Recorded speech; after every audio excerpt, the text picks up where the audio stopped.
Can you say hard hats, folks? Hard hats, lunch pail, steel toe boots. Anything short of a championship this year is a failure. Look at this boomer right here. You've just got so much talent here. Somebody said we need to apologize for Jalen. Can I call it John? What are we apologizing for? What did we say? What did we do?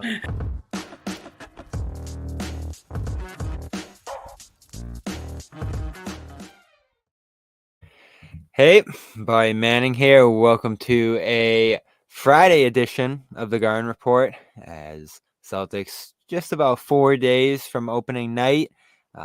Oklahoma City Thunder about a week away from their opener, and we welcome back Brandon Rahbar to talk about an intriguing team, probably alongside the Celtics, maybe one of the two most intriguing teams in the NBA entering this season, a strong favorite to win the West after their good run a year ago. And last time we were talking, Brandon, we were discussing what a Celtics Thunder final would look like last year after that great first game they played in Oklahoma City a year ago.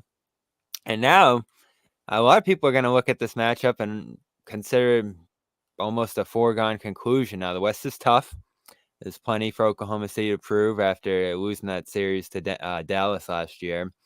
And this is that first year with expectations, right, after the breakout year. So it's a little different going into this year compared to where the Thunder were a year ago. But it's hard to not look at that team after adding Alex Caruso and Isaiah Hartenstein, and we'll get to his injury to begin the season here. But one of the best off seasons in the NBA, and it almost felt a little underrated how great their off season was.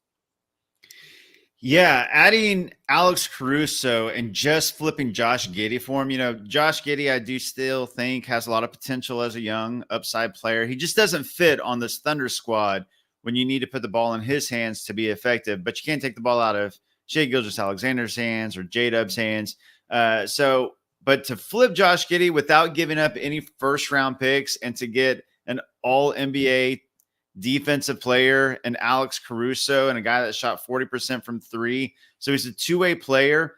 The defense for this Thunder team should kind of go to another level. They were top 5 in offense and defense last year, much like the Celtics.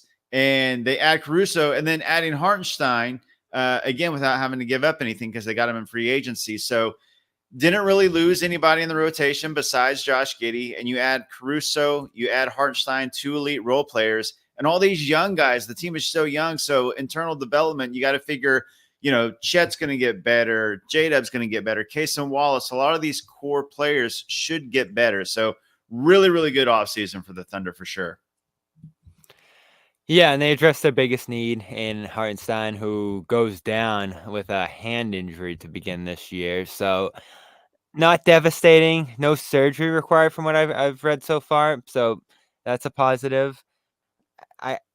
I was interested to see what he and Chet were going to look like early on, though. And that's a duo, if they are going to play together, that probably will require some reps and an adjustment for Chet, certainly, who played pretty much all his minutes at center last year, having to move over that 4 spot. So maybe delays their development together a little bit, or at least getting to know each other's games and playing off each other, and just going to a new style for the Thunder team that loved to play small last year, that played fast, that had a bunch of ball handlers on the perimeter, going more toward a double big lineup, which we've seen some other teams run successfully, Cleveland, even Boston.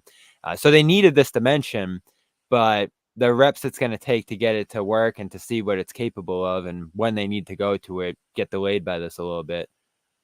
Yeah, it's really unfortunate for OKC because it's a small sample size, but in the preseason, the minutes that they played together, it looked really promising. I mean, that size that the Thunder can throw out there.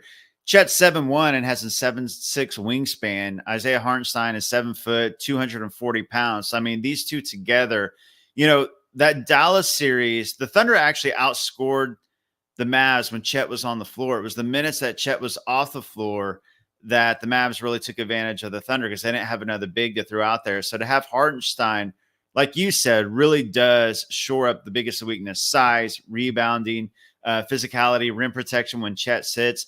Being able to play those guys together, just the versatility that they can have with those two guys. So yeah, it's a bummer that they're going to miss a lot of reps together.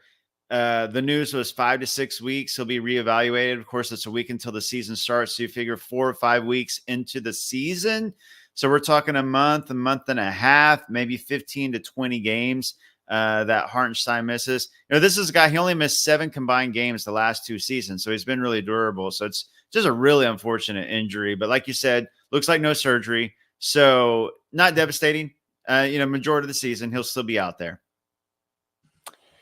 Yeah, and like you mentioned, 50% shooting from Chet in the preseason through the first 4 games, I believe. I don't know if those numbers are included tonight's, and he showed last year that he can knock those down. So that's the one thing that made you think, as they made that adjustment, that this will work. But how do you imagine that combination looking, specifically offensively? Because it does alter where Chet is on the floor a little bit.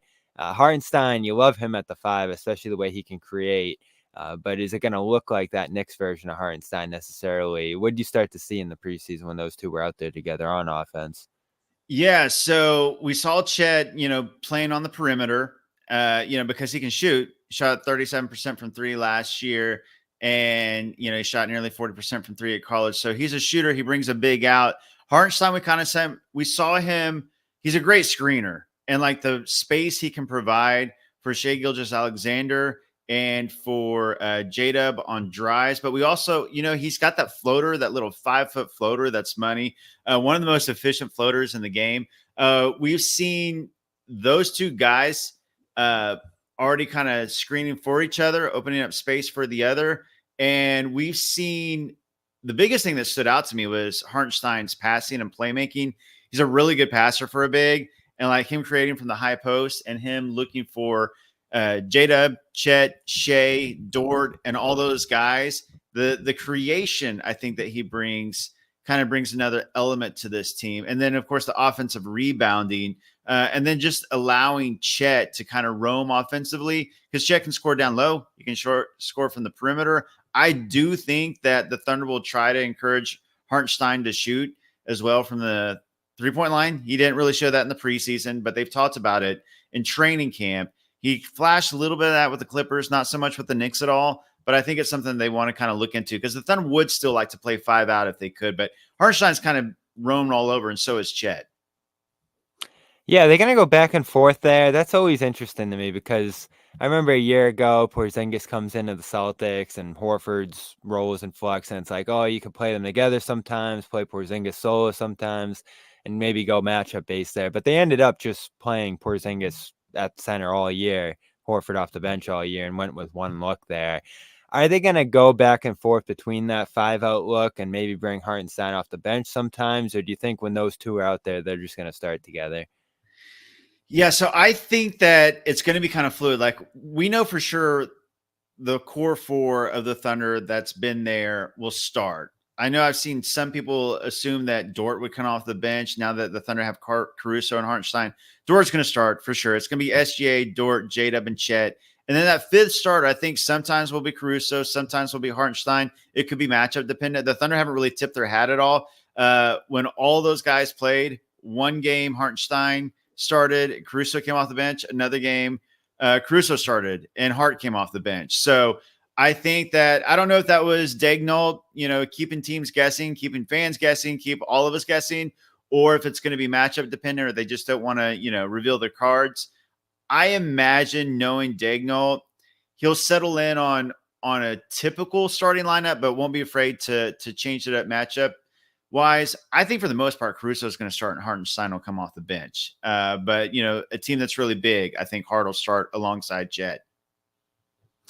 Yeah, it makes sense, because then you have both of them in rotation. You could go to both of them at the same time sometimes if you want to bring in the other Jalen Williams.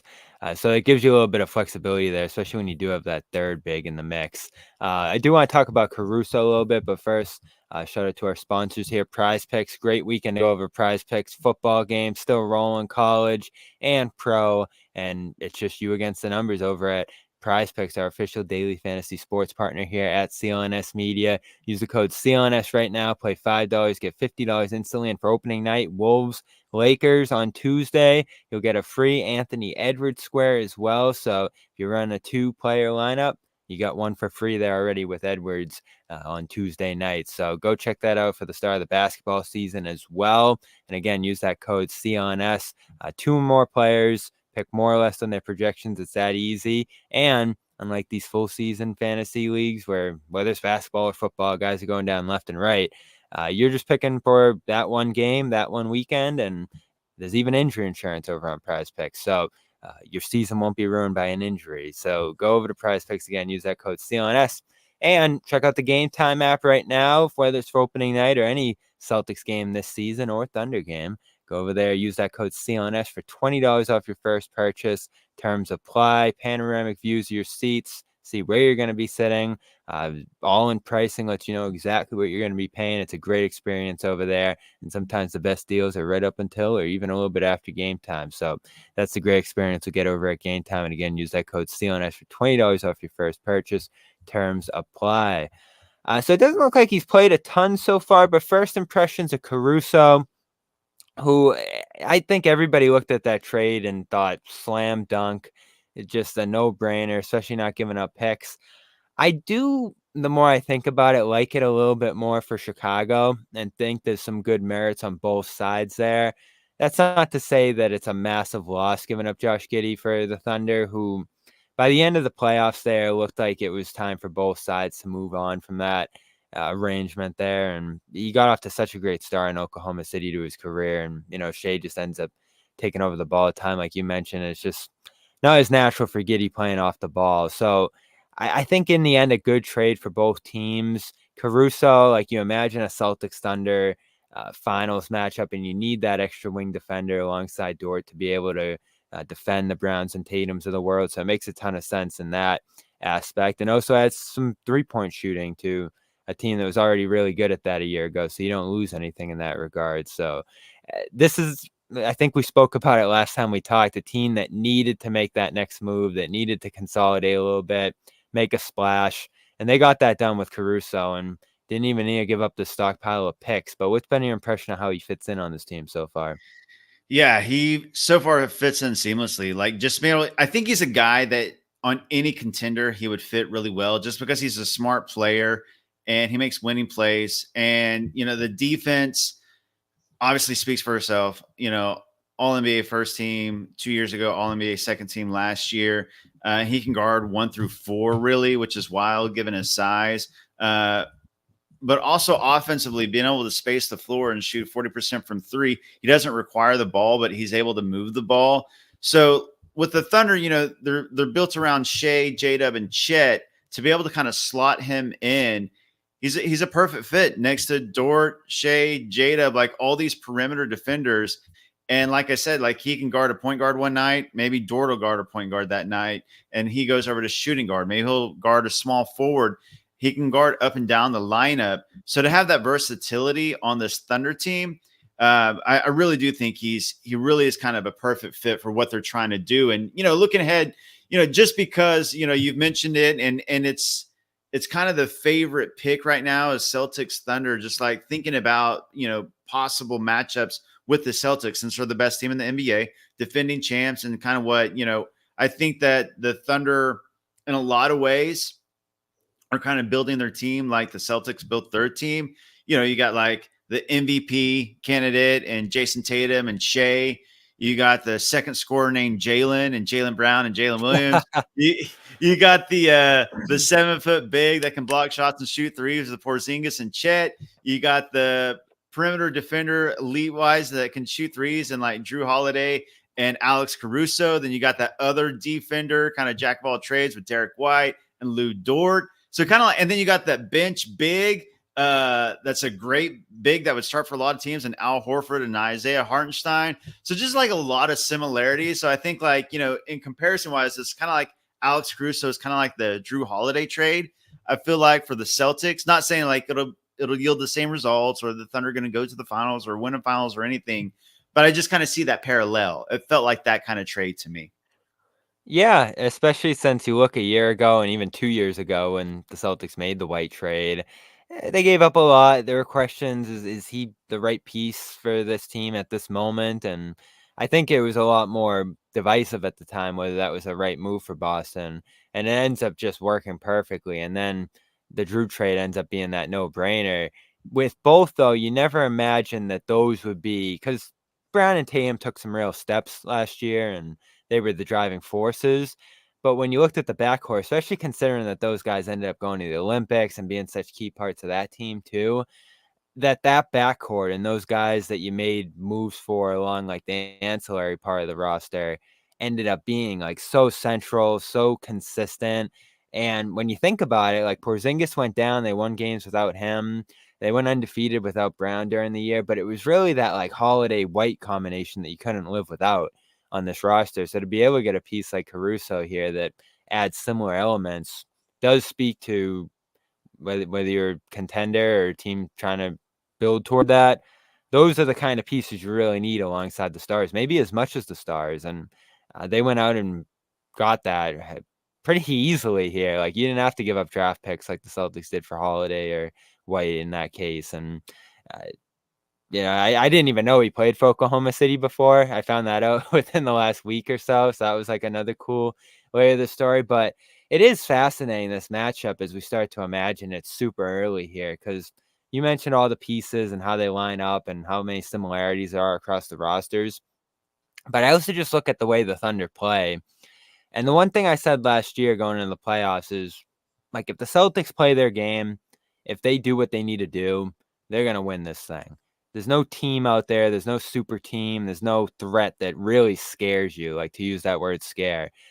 I feel similarly this year, but if all goes well in Oklahoma City, if they make it to the finals like they're supposed to, if they do everything they need to, and both teams get to the finals healthy, and you mentioned just all the way like those pieces almost cancel each other out, I feel like that finals is a toss-up. Not to say like you're terrified of Oklahoma City or you're going to lose to them or it's just this insurmountable force, but you go into that series, like when the Celtics went into the series against the Mavs last year, I was like, they got this. Like, I had some concerns about Porzingis, but the matchup was so good for Boston.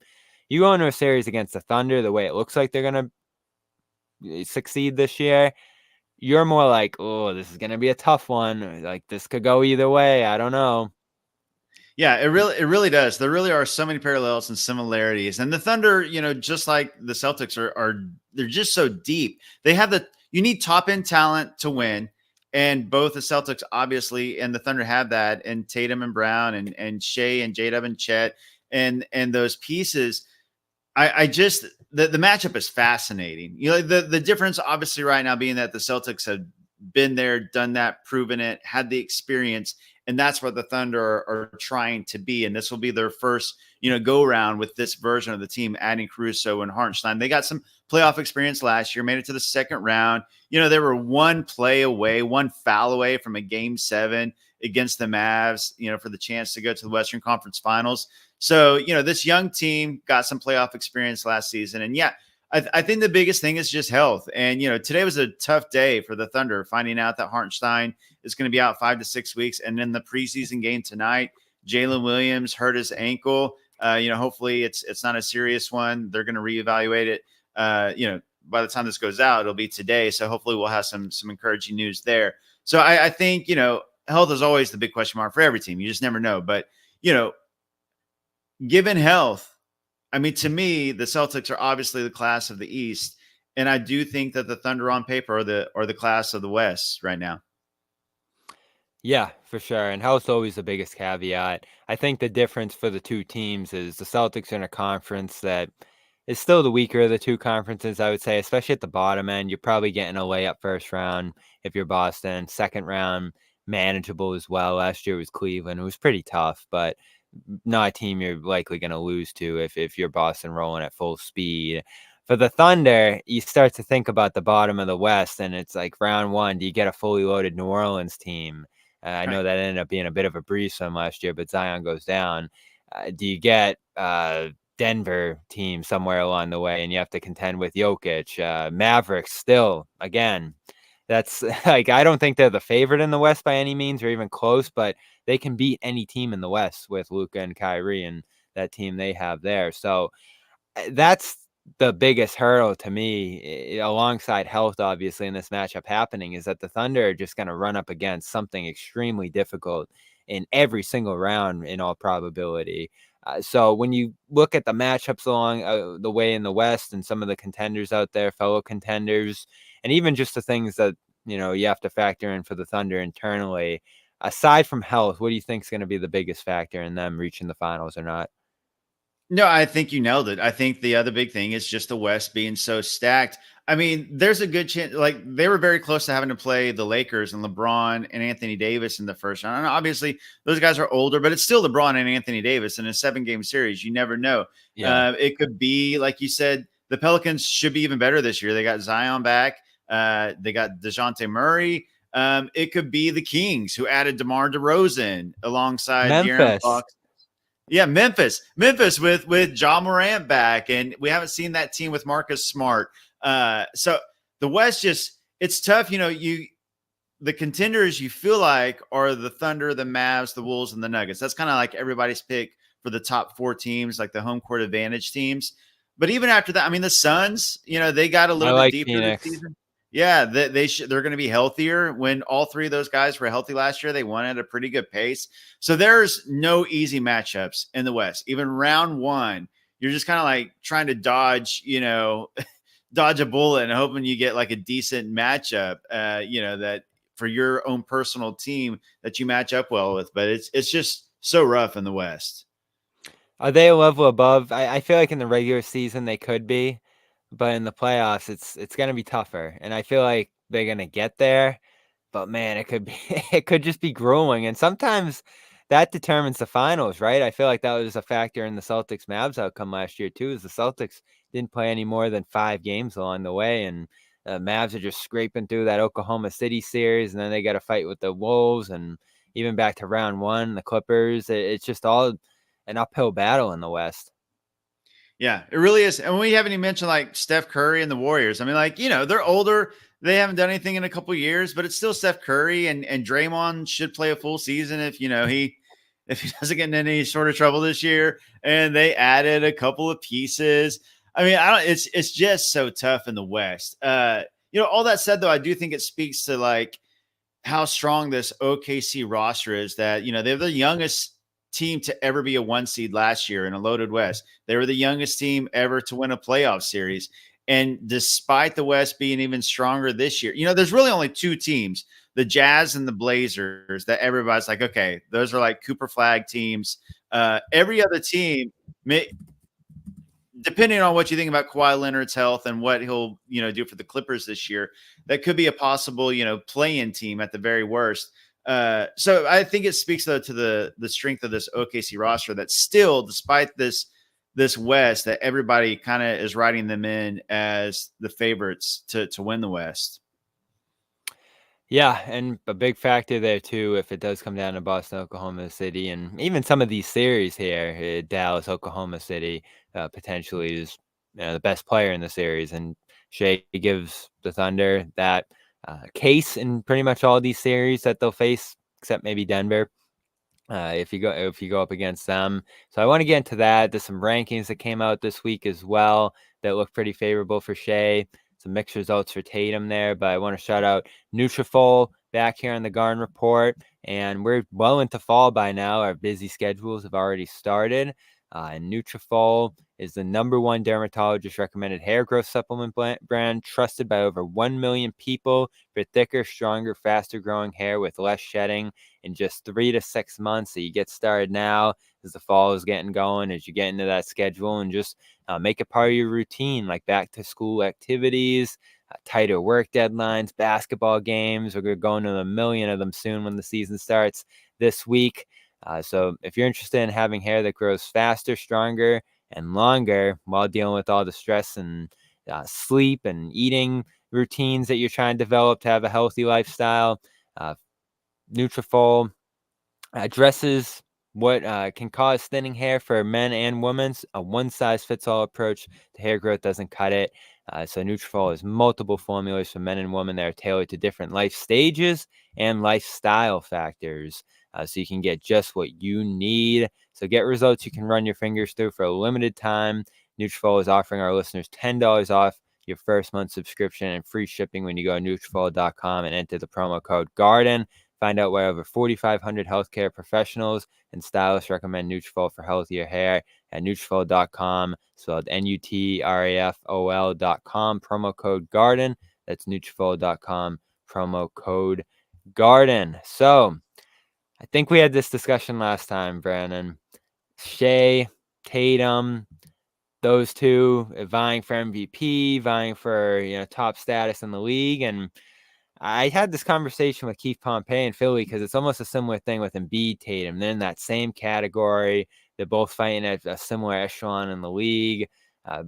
Many people would probably flip their spots depending on which side of it you fall. But in a lot of these lists, and even the MVP voting last year and going into this year, these rankings, Shai right ahead of Tatum, right there on the same level, but pretty much on everyone's list, including mine, squarely ahead of Tatum. That slight edge over him in these rankings, usually right around 4 behind that Giannis, Luka, Jokic trio. That seems to be where he fits in. Is that how you generally feel about it? Like, how close do Tatum and Shai compare? If they ended up in a series, who would have the edge there between those two? Yeah, I think it's really, really close. And I do agree. I think, Jokic is one. But, I think after that, Luka, Giannis, Shai, Tatum, and Embiid, I think there's a clear top 6 right now. Like, to me, there's a drop off after those 6, and it's like Curry, KD, Anthony Older Edwards. guys. Yeah, the older guys, LeBron, AD, those guys. But I think those top 6, I do have Shai just a hair above Tatum. And I know, like, Tatum has proven it. He's won a championship. He's been the guy. They're actually like the same age. I think everybody thinks that Shai is younger just because, Tatum's been around for so long and he's been in the playoffs for so long.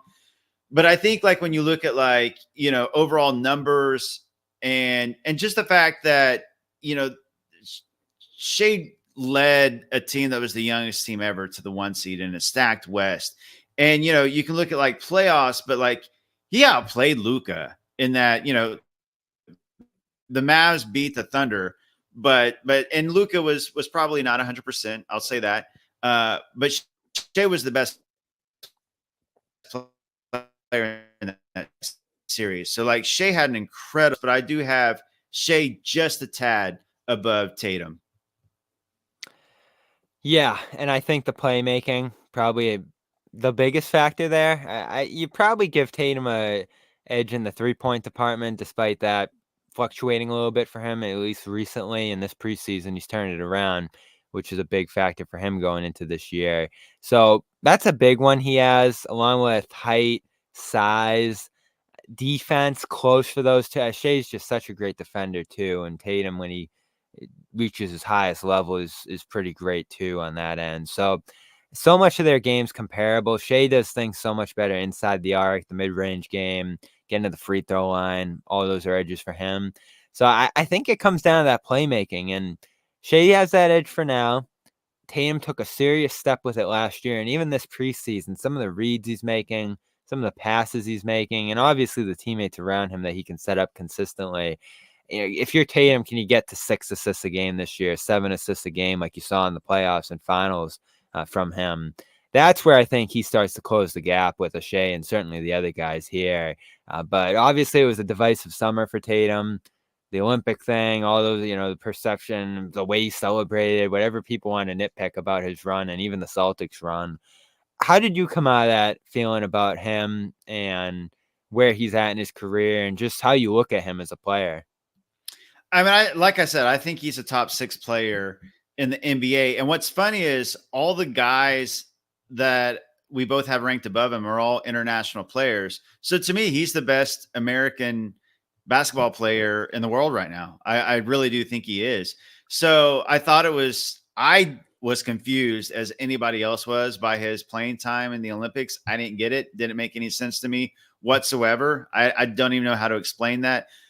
But at the end of the day, the dude is 26 years old and he just won a world title. He was the best player on a championship team. He won gold medal. And, he's consensus ranked, as a top 6-7 player in the world. So, I think there's only a certain amount of guys that can be the best player on a title team, and you feel like your team is a true contender. I know that Boston has a lot of talent. I know he's got a lot of talent around them. I know they're really deep, but you still have to have that top tier talent. And Tatum is one of those guys. I think he's, you can count on two hands, I think, like the guys that you need to lead a team to win a championship. And Tatum is one of those guys. Like, regardless of where he's ranked, if you have him at, 2, 3, or 6, 7, he's one of those dudes. Yeah, because it's tiers as much as anything, right? These guys are on a similar level, and some of them even play different positions, some different roles, and Embiid, Jokic cases, Giannis too, certainly. So it's tough to separate them and parse them sometimes. But I felt pretty good about Tatum at 5 in almost any list I can put together, ahead of Embiid because of the health too. And that is the most underrated thing about him. And I, reading the different lists today, never missed more than 8 games in a year, Tatum, and a lot of that's been rest. He's just available every game, and that maybe is the most underrated factor that makes a great player in today's league over anything, because so many of these guys just aren't available. And Kawhi going down today, how does that impact his ranking? If you're going into a year and looking at it, it should impact it greatly, I would think. And of course, Thunder on their pick, which, despite all the bad news for Oklahoma City today, I guess that's some solace that things aren't looking too good in Clipper land. And man, that could really end up being an all-time trade as we start to think about it right now. Yeah. The fact you're absolutely right. The Hartenstein and J-Dub injury news was rough, but the Thunder already got Shai Gilgeous-Alexander and J-Dub from that trade, and now if he was in that too. Yeah, J-Dub was in that trade too. That one of the picks that they got ended up being J-Dub. And so, this is a stacked draft. Like, everybody talks about Cooper Flag, but there's like 5 like kind of franchise guys at the top of this draft. And then like 6 through 12 are still like really, really good players. I'm no draft guru by any means, but like being a Thunder fan during the rebuild, I've kind of become like a novice draft guy. And so I've been kind of looking into this draft with the Thunder having that Clippers swap.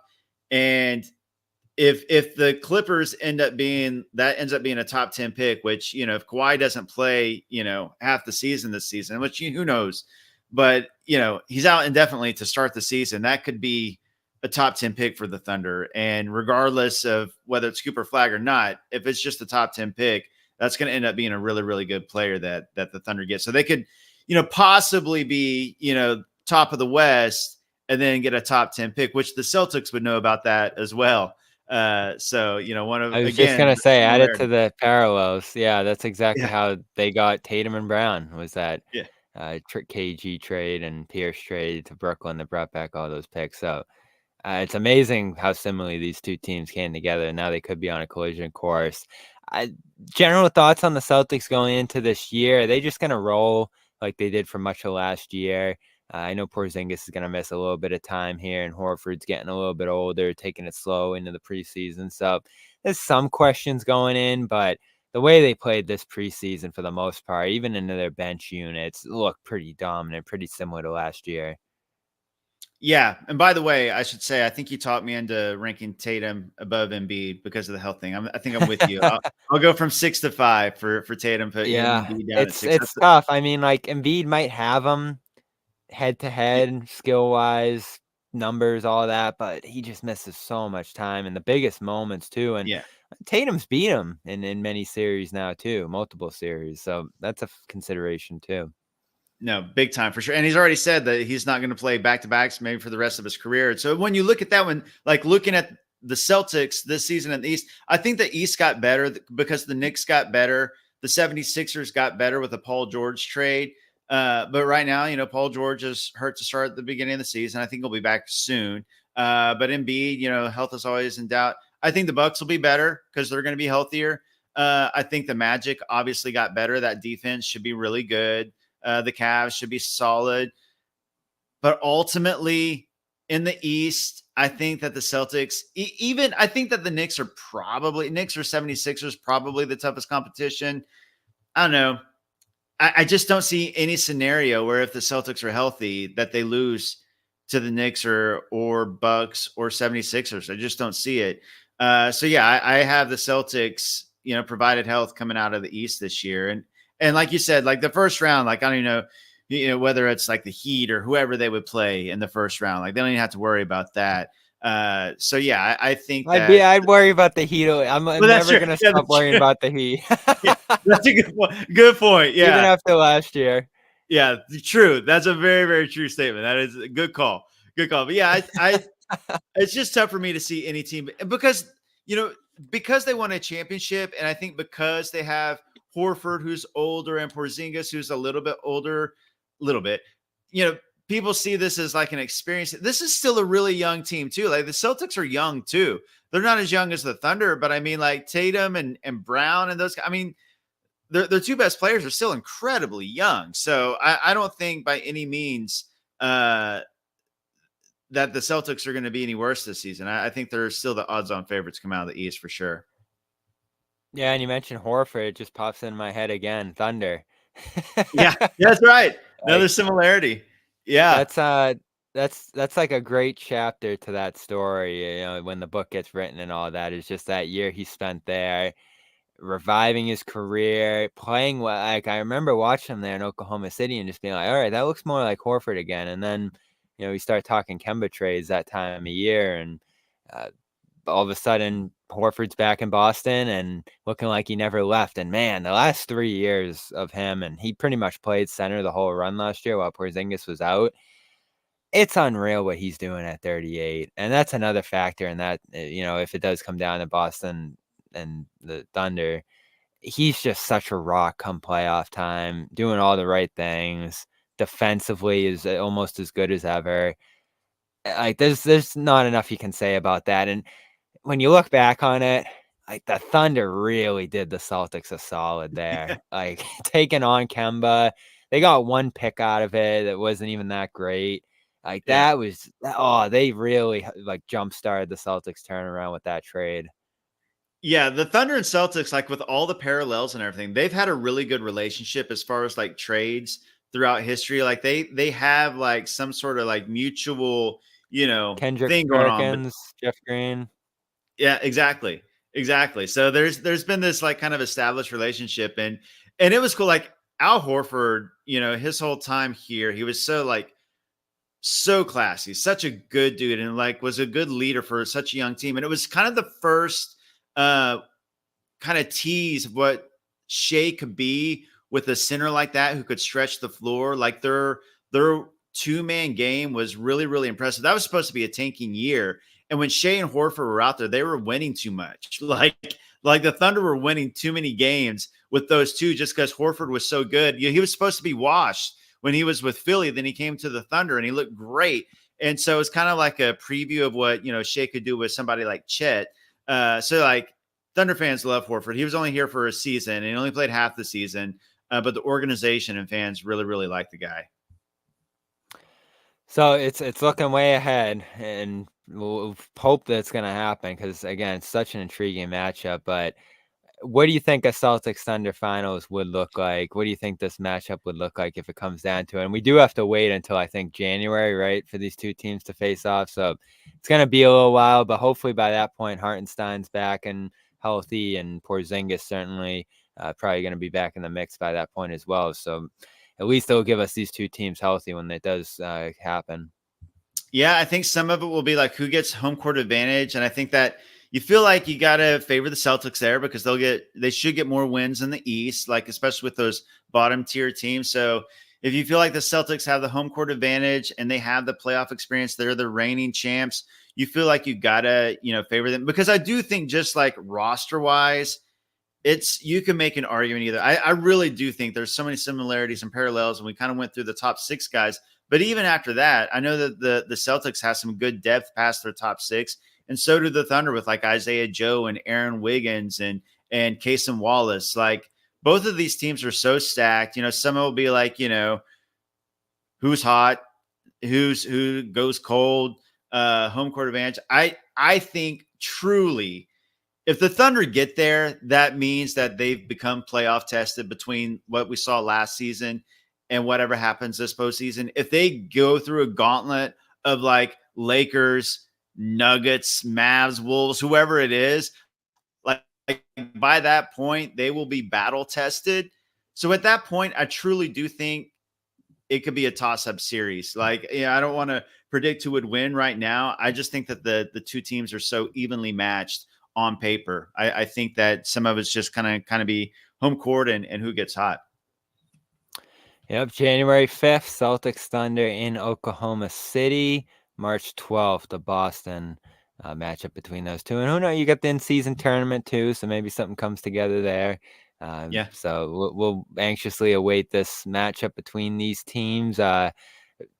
Take care of our friend too here at the Garden Report, Josue Pavone, heading out to cover the Thunder this year for Clutch Points. So we'll have some coverage from our former teammate here, Josue, and get him on board for some talk as well. So he'll be out in Oklahoma City covering them this year. And of course, show some love to Brandon, good friend of the show, Daily Thunder. Want to tell the people where they can find your work?